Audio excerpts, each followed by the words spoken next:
बिस्मिल्लाहिर्रहमानिर्रहीम अस्सलाम वालेकुम। मैं आज आपके लिए एक नया ब्लॉग और नई रेसिपी के साथ आई हूँ। मैं अब आप लोगों को रोज़ाना इंशाल्लाह थोड़ी थोड़ी अपनी डेली रूटीन भी शेयर करा करूँगी। ये मैं सुबह का नाश्ता बना रही थी, चाय बन रही थी और ब्रेड में टोस्ट कर रही थी।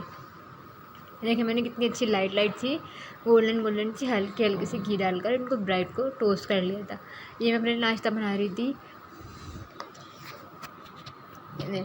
इसमें मैंने बटर लगाया, घी लगा लिया था। ये मैंने ऑमलेट बनाया था अपने लिए और ये चाय। ये मैं नाश्ता कर फिर मैं फ़ारिग होकर फिर मैंने दोपहर के खाने की तैयारी करी। दोपहर के खाने में बना रही थी पालक चिकन पालक बनाने के लिए पतीले में ऑयल डाला। ऑयल डालकर मैंने प्याज डाली। प्याज को मैं हल्का सा ब्राउन कर लूँगी। जब मेरी प्याज अच्छे से ब्राउन हो जाएंगी, ऐसे पिंक टाइप से जाएंगी, फिर मेरी प्याज ब्राउन हो गई थी। फिर मैंने इसमें चिकन डाली। चिकन के साथ लहसुन अदरक और नमक डाला। नमक डालने के बाद मैंने चिकन को अच्छे से भून लिया था। भूनने के बाद चिकन का कच्चापन निकल गया था।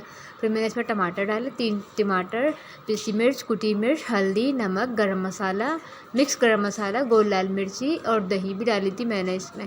फिर जब मैंने इसका मसाला मेरा भुन जाएगा, ये हल्दी जा रही है इसमें, देखें आप लोग। फिर देखिए जब मेरा मसाला कितना अच्छा और कितना खूबसूरत भुना है। मैंने भूनती बहुत अच्छे से हो अपनी हांडी को अच्छे से भुना जाए। पालक को मैंने बारीक धोकर काट लिया था। वॉश कर मैंने स्टैंडर में रख दिया था पालक में, क्योंकि वैसे काफ़ी पानी होता है। उस पानी को डिज़ोल्व करने के लिए भी हम लोग को स्टैंडर में रखना पड़ता है, क्योंकि पालक अगर पानी ज़्यादा डल जाए तो पानी खुश्क नहीं होता बिल्कुल भी। अभी देखें मेरा पालक कितना अच्छा घुट गया और मैंने इसको अच्छे से चमचे की मदद से भी काफ़ी हेल्प से इसको घोट लिया था। देखिए कितना खूबसूरत और कितना अच्छा ऑयल सेपरेट हो गया इसमें। कितना खूबसूरत लग रहा है, दिखने में भी अच्छा लग रहा है। तो खाने में भी अच्छा लगना चाहिए। जब दिखने में चीज़ अच्छी लगती है तो फिर खाने में ऑटोमेटिकली अच्छी लगती ही है।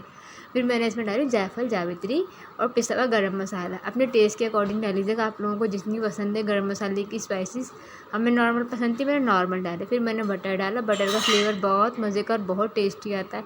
ये देखें पालक गोश्त कितना खूबसूरत लग रहा है, पालक चिकन सॉरी, कितना अच्छा और कितना यम्मी लग रहा है। बहुत मज़े का बना था, घर में सबको बहुत पसंद आया था। फिर मैंने शाम की चाय के साथ कुछ स्नैक्स बना लिए थे और कुछ बाहर से मंगाए थे। ये देखिए फिर मैंने सोचा रात में क्यों ना आज बाहर से मंगाया जाए। फिर हमने पिज़्ज़ा मंगाया। आप लोगों को मेरी वीडियो पसंद आती है